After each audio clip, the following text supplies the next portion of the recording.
पिछले पार्ट में हमने देखा मोहन राजकुमार को सलाह देता है कि चौथे राजकुमार की सजा पूरी होने की खुशी में आप चौथे राजकुमार को लेडी दियो तोहफे में दे दीजिए।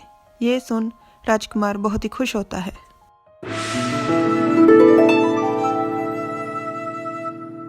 हेलो एवरीवन, मैं तुम्हारा हूँ पार्ट 30। मोहन की सजा सुन राजकुमार सोच में डूबा हुआ कहता है, तुमने ठीक कहा, तीसरे दर्जे की उपपत्नी को तोहफे में दिया जा सकता है। यूँ तो दिखावे के लिए पहले राजकुमार और चौथे राजकुमार बहुत ही नज़दीक हैं, पर अगर बड़े राजकुमार को चौथे राजकुमार की जासूसी का इतना आसान मौका मिलेगा तो वो बिल्कुल बुरा नहीं मानेगा मेरा लेडी दियो को चौथे राजकुमार को तोहफे में देने पर।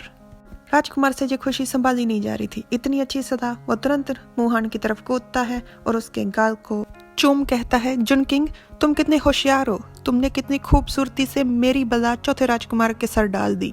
मोहन वांगई के राजकुमार को परे करता है और मन में सोचता है कि हम इतने गंभीर मसले पर बात कर रहे थे और ये इंसान सच में। राजकुमार उसी हाथ को पकड़ कहता है, हम वैसे ही करेंगे जैसे तुमने कहा है। जो जो इस कांड में शामिल है हम सबको ठिकाने लगाएंगे। जैसे ही चौथे राजकुमार की सजा पूरी होती है हम लेडी दियो को वहां भेज देंगे। मोहन राजकुमार की खुशी को दुख में बदलते हुए कहता है, अब ये मामला सुलझ गया है तो आप युद्ध कला की नीतियां लिखनी शुरू करें। राजकुमार तुरंत रोना शुरू कर देते, नहीं। राजकुमार दफ्तर में बैठ अपनी सजा पूरी करने के लिए लिखना शुरू कर देता है। मोहन किताब पढ़ने के बहाने राजकुमार पर नजर रखे हुए था। राजकुमार फिर से रोना शुरू कर देता है, 10 बार लिखने में तो महीने निकल जाएंगे पर ये खत्म नहीं होगा।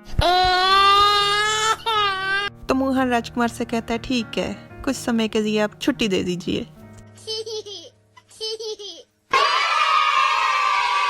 ये सुन राजकुमार की फुर्ती लौट आती है और वो उठकर कहता है कि मैं जाकर तलवारबाजी कर लेता हूँ। 3, 2, 1, ये सब देख मोहन मन में सोचता है कि महाराज राजकुमार को अच्छे से जानते हैं। उन्हें पता है इसके लिए लिखना और एक जगह पे टिकना दोनों मुश्किल हैं। मोहन राजकुमार की जगह लिखना शुरू कर देता है। राजकुमार वापस आता है, कहता है, जुनकिंग ये सब तुमने लिखा है? तो मोहन बताता है कि जब मैं छोटा था तो अपने बड़े भाई और 2 चचेरे भाइयों का होमवर्क मैं ही किया करता था। इससे मैं दूसरों की लिखाई की नकल करना सीख गया। तो राजकुमार पूछता है, तो क्या तुम किसी की भी नकल कर सकते हो? और मन में सोचता है, अगर ऐसा हुआ तो हम नकली पत्र तैयार कर लड़ाई में आसानी से जीत प्राप्त कर सकते हैं।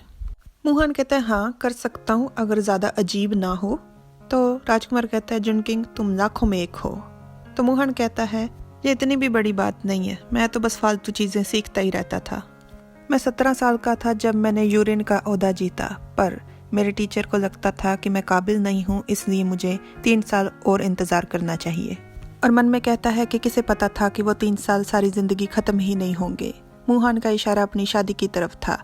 अब वो एक पत्नी है, वो ना तो आगे बढ़ सकता है और ना ही किसी ओहदे तक पहुँच सकता है। राजकुमार मोहन को बाजार में घुमाने के लिए लेकर आता है। बाजार से वो कुछ खाने के लिए खरीदता है और मोहन को कहता है, जुनकिंग मुंह खोलो। मोहन मन में सोचता है कि बाजार में ऐसे खाना बिल्कुल सलीकेदार नहीं और मुझे शर्म भी आएगी, पर मैं इसे मना नहीं कर सकता।